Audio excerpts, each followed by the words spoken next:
Hello students, कैसे हो आप लोग। तो आज आपके लिए सॉलिड स्टेट का लेक्चर नंबर 4 लेकर आए हैं और इसमें हम पढ़ेंगे arrangement in 1D 2D square close packed structure and hexagonal close packed structure. ठीक है, तो आप जानते हैं कि स्क्वायर क्लोज पैक्ड स्ट्रक्चर को ए टाइप भी अरेंजमेंट भी बोला जाता है और हेक्सागोनल क्लोज पैक्ड स्ट्रक्चर को ए बी टाइप अरेंजमेंट भी बोला जाता है। तो एक बनती कैसे हैं, सारी चीज़ों को डिस्कस करना है। तो लास्ट लेक्चर में हमने ब्रेविस लैटिस ख़त्म कर लिया है, जिसमें कि बहुत ज़बरदस्त ट्रिक्स देखी थी हमने, किस तरीके से हम ईजिली उस लैटिस को, सेल पैरामीटर्स को हम याद कर सकते हैं बहुत ही आसानी से। ठीक है, तो वीडियो को शुरू करें उससे पहले आपको ये कहना चाहूँगा कि अगर आप इस चैनल पर नए हैं तो इसको सब्सक्राइब कीजिए, लाइक कीजिए, दोस्तों के साथ शेयर कीजिए, क्योंकि आज जो पढ़ेंगे, आज क्या पढ़ने वाले हैं, ये पढ़ने वाले हैं। ठीक है, तो चलिए शुरू करते हैं अपना ये वीडियो। तो हमने पढ़ना है arrangement of atom in 1D। Arrangement arrangement of atom in 1D, ये चीज़ें हमने पढ़नी है। तो आप जानते हैं 1D का मतलब वन डायमेंशनल बात हो रही है। यहाँ पे इस तरीके से आपकी एक्सिस होती है, यहाँ पे एक्स एक्सिस होती है, वाई एक्सिस होती है, जेड एक्सिस होती है। ठीक है, ये सिंगल एक्सिस होती है आपकी। ठीक है, 1D का मतलब है कि एक ही एक्सिस पे प्रेजेंट है, आपके जितने भी एटम्स हैं एक ही एक्सिस पे प्रेजेंट है, जस्ट लाइक दिस। ठीक है, तो अगर मैं 1D की बात करूँ तो 1D आप इस तरीके से कुछ बनाते हो, ऐसे करके यू बनाते हो 1D। ठीक है, एंड सो ऑन, इस तरीके से आपका रहता है। ठीक है, तो इसमें हम कुछ चीज़ों के बारे में बात करते हैं, जैसे कि इसका कोऑर्डिनेशन नंबर की बात करते हैं। कोऑर्डिनेशन नंबर की बात करते हैं, तो कोऑर्डिनेशन नंबर वो होता है कि एक पर्टिकुलर एटम कितने और एटम को टच कर रहा होता है अपने पड़ोस में। एक पर्टिकुलर एटम, जैसे मैंने ये पर्टिकुलर कोई एटम चूज़ किया रेड कलर का, ये पर्टिकुलर एटम अपने आस पड़ोस में कितने और एटम को टच कर रहा है, वही इसका कोऑर्डिनेशन नंबर होता है। ठीक है, ऐसे बोल सकते हो कि the coordination number of atom that touch in its neighbour and environment. ठीक है, इस तरीके से आपका मतलब उसके एनवायरनमेंट में या फिर उसके नेबर में कितने और एटम से टच कर रहा है। तो यहाँ से आप देख सकते हैं कि जो रेड वाला एटम है, दो एटम को टच कर रहा है। कौन कौन से? ये ग्रीन वाले एटम को, एक इसको टच कर रहा है और एक इसको टच कर रहा है। ठीक है, तो इसका कोऑर्डिनेशन नंबर कितना हो जाएगा? इसका कोऑर्डिनेशन नंबर 2 हो जाएगा, सिंपल तरीके से। ठीक है, ऐसे करते हो। अब आप बोलोगे कि सर यहाँ पर अगर मैं इस वाले एटम की बात करूँ, इस वाले की, तो सर इसका कोऑर्डिनेशन नंबर तो 1 होना चाहिए, क्योंकि एक ही एटम से टच हुआ है। तो मैं आपको बोलूँगा बच्चों कि ये एक एटम से नहीं, ये दो एटम से ही टच होगा, क्योंकि ये मैंने एक पर्टिकुलर स्पेस लिया है। ये आपके एटम आगे भी जा रहे होंगे, आगे भी जा रहे होंगे, इस तरीके से, इस तरीके से, इस तरीके से, इस तरीके से, इस तरीके से, इस तरीके से। ठीक है, तो ये इस तरीके से जाते हैं। बहुत सारे आपकी क्या होती है, रिपीट करते हैं ना आपके एटम, रिपीट कर करके आपका क्रिस्टल सॉलिड देता है। तो यहाँ पर इसका निकालेंगे तो इसका भी कितना ही होगा, इसका भी उतना होगा, उसका भी इतना होगा। कितना? इसका देखो, ब्लू वाले जो ग्रीन वाला है, ये ब्लू वाले से कितना है, दो आइटम से है, तो इसका कोऑर्डिनेशन नंबर 2 हो जाता है। फिर बेटा जी इसमें एक रिलेशन निकालते हैं ए और आर का। ए और आर का रिलेशन निकाला जाता है। ए और आर का रिलेशन किस तरीके से निकाला जाता है, ध्यान दीजिएगा। सबसे पहले तो ए क्या होता है? ए मैंने आपको बताया था कि ए होता है आपका एज लेंथ, या फिर यूँ बोलें कि किसी भी दो ऐसे एटम जो कि आपस में टच कर रहे हैं, उनके एक एक न्यूक्लियस से दूसरे न्यूक्लियस तक का डिस्टेंस, एक या फिर सेंटर से, उसके सेंटर के एटम के एक सेंटर से एटम के दूसरे सेंटर तक का डिस्टेंस जो होता है वो क्या होता है? ए होता है बेटा जी आपका। ठीक है, तो आप इस तरीके से, और शर्त ये होनी चाहिए कि वो दोनों एटम आपस में टच करने चाहिए, तभी आपका ए और आर का रिलेशन निकाला जाता है इन जनरल। ठीक है, तो अगर मैं इसकी बात करूँ ए और आर की, आर क्या होता है आपका? आर आपको पता है कि रेडियस होता है, रेडियस होता है। तो अगर मैं मान लूँ इसको ए एटम मान लूँ, इसका भी ए एटम मान लूँ, क्योंकि सारे एटम एक जैसे हैं, तो इसका रेडियस कितना होगा? आर होगा, इसका भी रेडियस आर होगा। तो आर और आर मिलके टोटल क्या बना रहा है? पूरा ए बना रहा है, क्योंकि ए क्या है आपका? ए आपका यहाँ तक है। तो ए को मैं क्या लिख सकता हूँ? ए किससे मिलके बना है? आर प्लस आर से मिलके बना है, और ए क्या हो जाएगा? 2r हो जाएगा। तो ए इक्वल टू 2r हो जाता है इसका रिलेशन। इस तरीके से हम चेक करते हैं इसमें।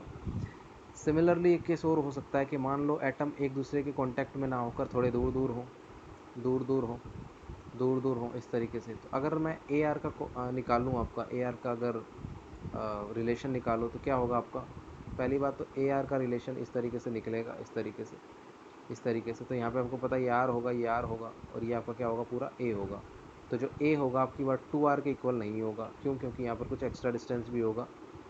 ठीक है, इस कुछ एक्स्ट्रा डिस्टेंस भी होगा, और या फिर यूँ कह सकते हो ए जो होगा वो 2r से बड़ा होगा। ये हाईली अनस्टेबल होते हैं, इनकी बात हम जनरली नहीं करते हैं, हाईली अनस्टेबल होते हैं, इससे जनरली इनकी बात नहीं करते हैं। तो जब भी ए और आर का रिलेशन निकाला जाएगा वो वहाँ से निकाला जाएगा जहाँ से एटम आपस में टच कर रहे होंगे एक दूसरे को, तो वहाँ से हम ए आर का रिलेशन ईजिली फाइंड आउट कर सकते हैं। ठीक है, और बात किसकी करनी होगी, हमें बात करनी होगी हमें इस वाले एटम की, इस वाले रीअरेंजमेंट की। ठीक है, अब इस तरीके से तो हम अरेंजमेंट इन 1D पढ़ लेते हैं। फिर हम क्या करते हैं कि 1D से हम 2D में जाते हैं, 1D का यूज़ करके हम 2D में जाते हैं। किस तरीके से, ध्यान दीजिएगा यहाँ पे। जैसे कि मान लीजिए मैंने 1D यहाँ पर लिया था, ये 1D मैंने इस तरीके से चूज़ किया हुआ था, ऐसे चूज़ किया था 1D। ठीक है, अब इसमें मैंने क्या किया है, एक एटम लाके, एटम मैं दूसरे कलर से दिखाता हूँ आपको, ये एटम लाके मेरे को इसके ऊपर रखना है। ठीक है, अब इस एटम को जब भी ये एटम आएगा तो ये दूसरी एक्सिस के थ्रू आएगा, अब उसी एक्सिस में तो आएगा नहीं। ठीक है, दूसरी एक्सिस से आएगा तभी वो 2D में 2D कहलाएगा। ठीक है, यहाँ पे डाल लीजिए बेशक से 2D arrangement, 2D arrangement from 1D, from 1D का यूज़ करके निकालना है ना। 2D का मतलब टू डायमेंशनल अरेंजमेंट। तो ये जो नया एटम आया है, तो देखो इस नए एटम दो तरीके से अरेंजमेंट फॉर्म कर सकता है। जैसे कि पहला पहला जैसे कि पहले तो मैं क्या बना दूँ, पहले 1D बना देता हूँ, ये 1D है, 1D है।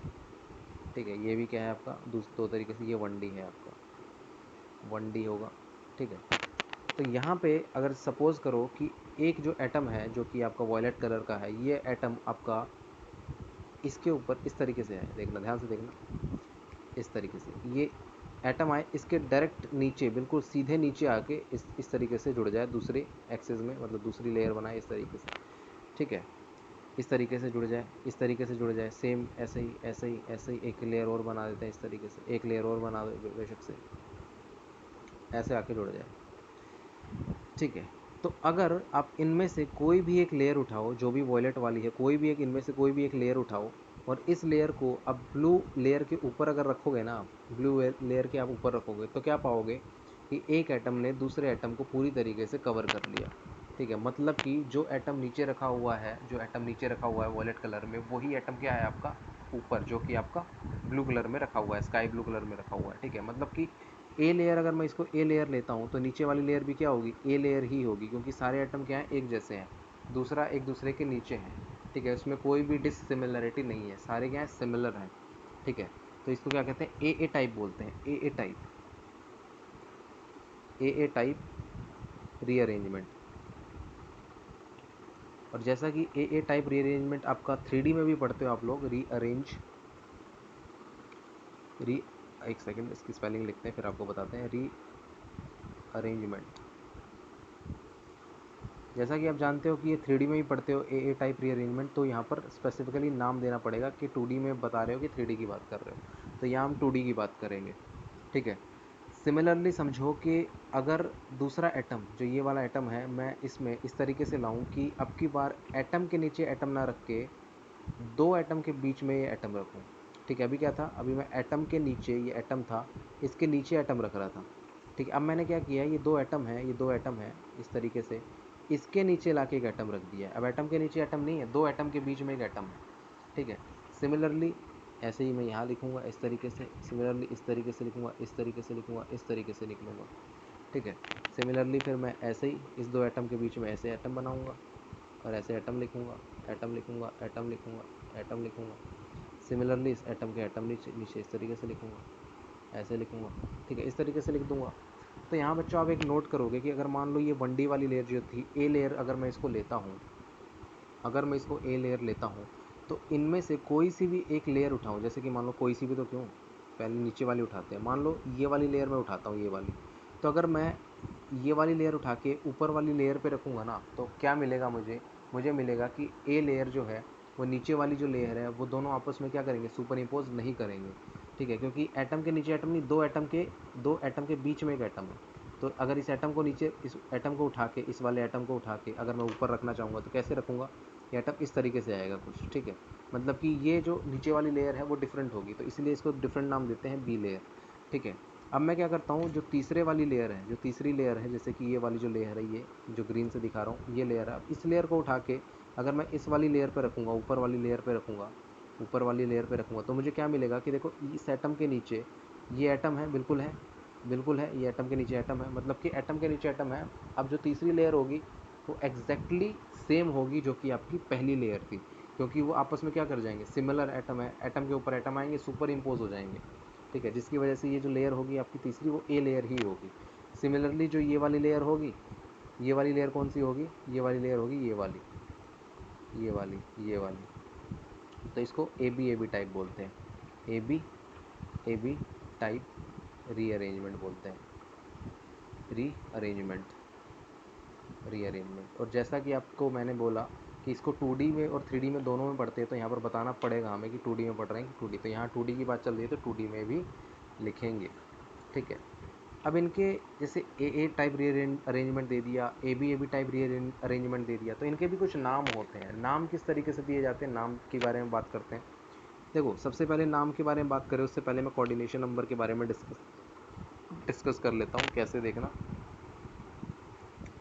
तो कोऑर्डिनेशन नंबर का मैंने बताया था कि कितने और एटम उस एटम को टच कर रहे हैं। जैसे मान लो ये पर्टिकुलर एटम को चूज़ कर लिया मैंने, अब इसको कितने एटम टच कर रहे हैं तो देख लेते हैं कितने कर रहे हैं। एक तो ये कर रहा है, एक ये कर रहा है, एक ये कर रहा है, और एक ही ये कर रहा है। तो 4 एटम ऐसे हैं जो इस ग्रीन वाले एटम को टच कर रहे हैं। 4 4 रेड वाले एटम एक ग्रीन एटम को टच कर रहे हैं, जिसकी वजह से इसका कोऑर्डिनेशन नंबर कितना हो जाता है, 4 हो जाता है, ठीक है। और ऐसी अरेंजमेंट को हम क्या कहते हैं, देखना इसको मैं बनाता हूँ, ये क्या बन जाएगा आपका, क्या बन जाएगा, एक सेकंड, रेड से नहीं दिखा के ब्लू से दिखाते हैं। जैसे मैंने ये ले लिया, ये क्या बन गया, देखो इसको अगर मैं इस तरीके से ज्वाइन करूँ, आपस में ज्वाइन करूँ, इसको ऐसे ज्वाइन कर दूँ, इसको मैं आपस में ऐसे ज्वाइन कर दूँ, ऐसे ज्वाइन कर दूँ, ऐसे ज्वाइन कर दूँ, ठीक है। तो क्या बन जाएगा बेटा जी, एक तरीके से स्क्वायर बन गया है, स्क्वायर बन गया है। और इसी की वजह से इसको क्या बोला जाता है, स्क्वायर क्लोज पैकिंग बोला जाता है, स्क्वायर क्लोज पैकिंग बोला जाता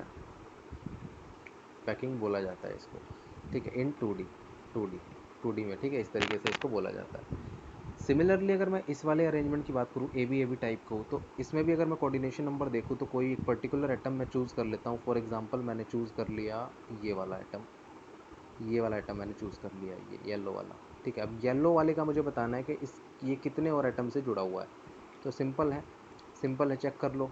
एक तो ये वाला इससे जुड़ा हुआ है 1, ये एक जुड़ा हुआ है 2, ये जुड़ा हुआ है 3, ये जुड़ा हुआ है 4, ये जुड़ा हुआ है 5, और ये जुड़ा हुआ है 6। तो ये 6 ऐसे एटम से जुड़ा हुआ है जो कि अब उससे एक दूसरे से टच हो रहा है, ठीक है। मतलब एक येलो एटम 6 रेड एटम से टच हो रहा है, तो इसलिए इसका कोऑर्डिनेशन नंबर कितना होता है, 6 होता है। तो अगर मैं इसको ज्वाइन करूँ, अगर ध्यान से देखना, इसको मैं ज्वाइन करके दिखाता हूँ आपको, ब्लू से ही ज्वाइन करता हूँ मैं, देखना इसको क्या बनेगा। ये देखो इसको ज्वाइन करता हूँ मैं इस तरीके से, इस तरीके से, इस तरीके से, देखिए इस तरीके से, तो आपको क्या मिलेगा, ये आपको मिलेगा कि आप क्या है, ये एक हेक्सागोनल टाइप अरेंजमेंट मिलेगी आपको।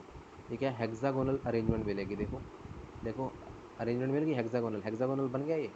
हेक्सागोनल में कितने कॉर्नर्स होते हैं, 6 कॉर्नर्स होते हैं, इसमें भी कितने हैं, 6 कॉर्नर है, ठीक है। और बीच में क्या है आपका, इस तरीके से एटम है जिसका कोऑर्डिनेशन नंबर कितना, 6। तो ऐसे अरेंजमेंट को जिसमें आपका कोऑर्डिनेशन नंबर 6 होता है, उसको हम क्या बोलते हैं, उसको हम बोलते हैं हेक्सागोनल क्लोज पैकिंग। तो हमें बताना भी, मेंशन भी करना पड़ेगा 2D है कि 3D। तो ये किस में पढ़ रहे हैं, 2D में पढ़ रहे हैं, तो इसलिए इसको 2D भी लिखेंगे या फिर मेंशन करेंगे। इनके जो शॉर्ट नेम होते हैं ये SCP से जाना जाता है, SCP से। और जो हेक्सागोनल क्लोज पैकिंग है वो HCP से भी जाना जाता है, ठीक है। इस तरीके से हम लोग जानते हैं, इसका कोऑर्डिनेशन नंबर 6 और इसका 4 नफ होता है आपका, ठीक है। तो ये थे आपका hexagonal close packing and square close packing. अब मैं आपको एक लाइन लिखता हूँ, तो आपको बताना वो चीज़ समझ में आएगी नहीं। An particular type of arrangement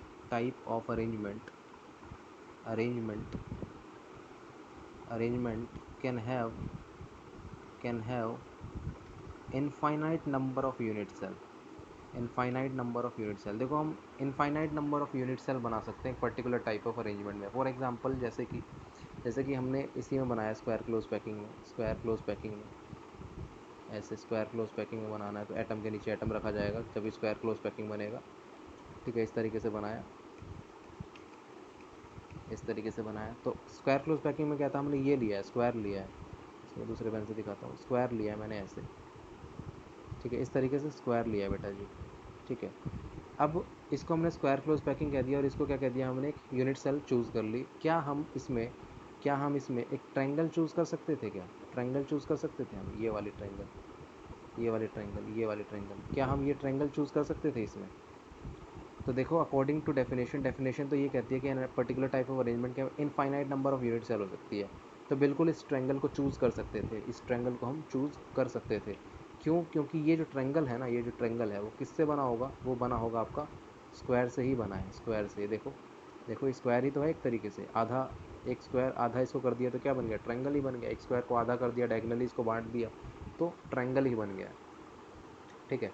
तो इसी तरीके से हम बहुत सारे यूनिट सेल ले सकते हैं जिसको आप रिपीट करने पे क्या होगा, आपको क्रिस्टल लैटिस मिल जाएगा, जैसा कि मैंने आपको बताया था कि क्रिस्टल लैटिस किस तरीके से बनता है, ठीक है। तो अब सवाल मेरा ये है कि अगर हम triangle as a unit cell अगर हम ले सकते थे तो हमने ट्रायंगल को यूनिट सेल क्यों नहीं लिया, हमने स्क्वायर को ही यूनिट सेल क्यों माना यहाँ पे? क्योंकि हमने यूनिट सेल की डेफिनेशन पढ़ी है कि एक यूनिट सेल सबसे छोटा हिस्सा होता है किसी भी लैटिस का, और उस छोटे हिस्से को बार बार रिपीट करोगे तो आपको क्रिस्टल लैटिस, और या फिर आप लैटिस मतलब मिल जाएगा, आपको लैटिस मिल जाएगा, ठीक है। तो ऐसा हमने क्यों नहीं किया कि हमने ट्रायंगल क्यों सेलेक्ट नहीं किया है, सबसे छोटा तो ट्रायंगल ही है आपका, ठीक है। तो देखो रीज़न इसका सिंपल सा है बच्चों, रीज़न ये है कि हम ये जो डेफिनेशन पढ़ते हैं वो एक्चुअल में अधूरी पढ़ते हैं, ठीक है। अधूरी इस तरीके से पढ़ते हैं कि बिल्कुल सही बात है कि हमें छोटा, मतलब वो सबसे जो छोटा होता है ना, छोटा पार्ट होता है, smallest unit of crystal lattice, जो स्मॉलेस्ट यूनिट होती है, स्मॉलेस्ट यूनिट जो चूज़ करते हैं हम, वो एक्चुअल में छोटा होने के साथ साथ हमें वो भी ऐसे भी चूज़ करना होता है कि वो मैक्सिमम नंबर ऑफ प्रॉपर्टीज़ बता दे उस एटम की, ठीक है। एटम्स की या फिर क्रिस्टल लैटिस की आपकी मैक्सिमम नंबर ऑफ प्रॉपर्टीज़ बता सके, हमें ऐसा यूनिट सेल चूज़ करना पड़ता है, ठीक है। हो सकता है कि ये आपका छोटा है, ठीक है, लेकिन जो आपका स्क्वायर क्लोज जैसे स्क्वायर है ये आपकी ज़्यादा प्रॉपर्टीज़ बताएगा इसके एज़ कंपैरिजन टू इस ट्रायंगल के, ठीक है। तो यूनिट सेल में एक ये चीज़ भी बेशक आप ऐड कर सकते हो कि जो सबसे छोटा हो, जो छोटा यूनिट होता है, और साथ में जो क्रिस्टल का छोटा यूनिट होता है और साथ में वो मैक्सिमम नंबर ऑफ प्रॉपर्टीज़ को बताता है, that is your unit cell, ठीक है। तो इसलिए हम स्क्वायर को यूज़ करते हैं, ट्रायंगल को यूज़ नहीं करते हैं। तो यही आपकी बेसिक सी चीज़ें हैं जो कि बार बार पूछा जाता है आपसे घुमा फिरा के, ठीक है। तो फिलहाल अरेंजमेंट इन 2D में हम ये पढ़ते हैं कि स्क्वायर क्लोज पैकिंग है, हेक्सागोनल क्लोज पैकिंग है। इसकी पैकिंग एफिशिएंसी कितनी है, पैकिंग एफिशिएंसी का मतलब मैं आपको नेक्स्ट वीडियो में बताऊंगा। फिलहाल अगर अगर ये वीडियो आपको पसंद आया हो तो इसको सब्सक्राइब कीजिएगा, लाइक कीजिएगा, दोस्तों में शेयर कीजिएगा, और सब्सक्राइब करें तो उस बेल आइकन को दबाना बिल्कुल मत भूलिएगा, ताकि आपको डेली अपडेट्स इस चैनल पे जो वीडियो आती हैं उसके रिगार्डिंग मिलती रहे, ठीक है।